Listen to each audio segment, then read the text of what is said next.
السلام عليكم شباب، شلونكم؟ اليوم عندنا شرح كيفية تفعيل الويندوز، أي ويندوز طبعا. ويندوز طبعا من ويندوز فيستا إلى ويندوز 10، ويندوز 10.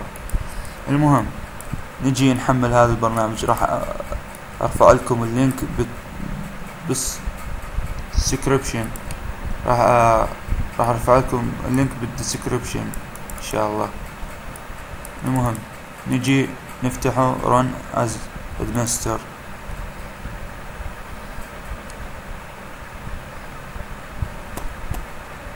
طبعا هذا فتح الملف قلنا عليه. نجي ندوس على هذه العلامة، علامة الويندوز، نضغط عليها راح تطلع لنا هاي اللائحة. مثل ما نشوف هاي supported أي مدعوم yes، وهذه المعلومات تجو عن نظامك، النظام اللي انت نصب على حاسبتك. نجي على activation. اول شي لازم نجي على activation. نجي قبل نروح ندوس انستال. طبعا انا منصبه دوس هذه انستال.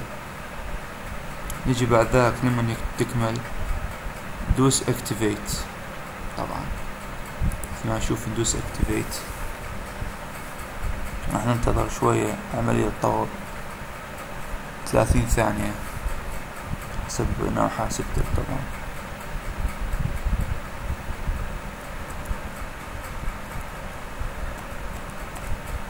نعم مثل ما تشوفون هاي معلومات طلعت installed production key detect attempting to activate Flunk product. مثل ما نشوف product activation successful. هذه معناها انه تم تنصيب، يعني تفعيل نظامك بنجاح. مثل ما نشوف نيجي ندوس تشيك نشوف هل تم التفعيل. تشيك طبعا هذا هو الكي تم تنصيبه. ومثل ما نشوف activate تم تفعيل النظام، يعني license.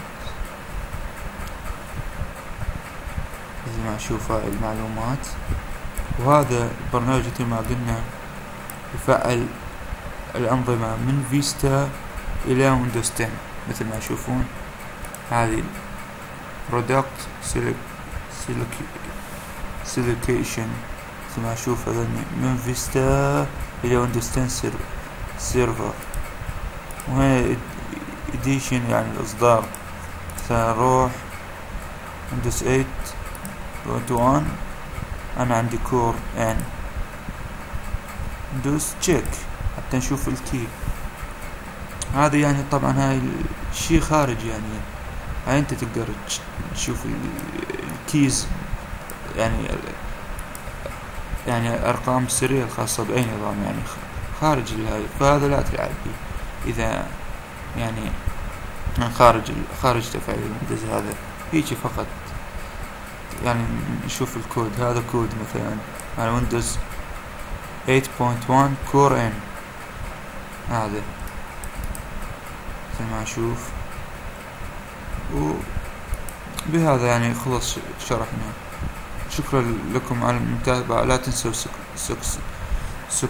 سبسكرايب للقناة. وإن شاء الله راح أنزل شروح جديدة إن شاء الله على مثلا هذا البرنامج Advanced System Care. إن شاء الله بالأيام القادمة راح أنزل عنه. شكرا لمتابعتكم، إلى اللقاء.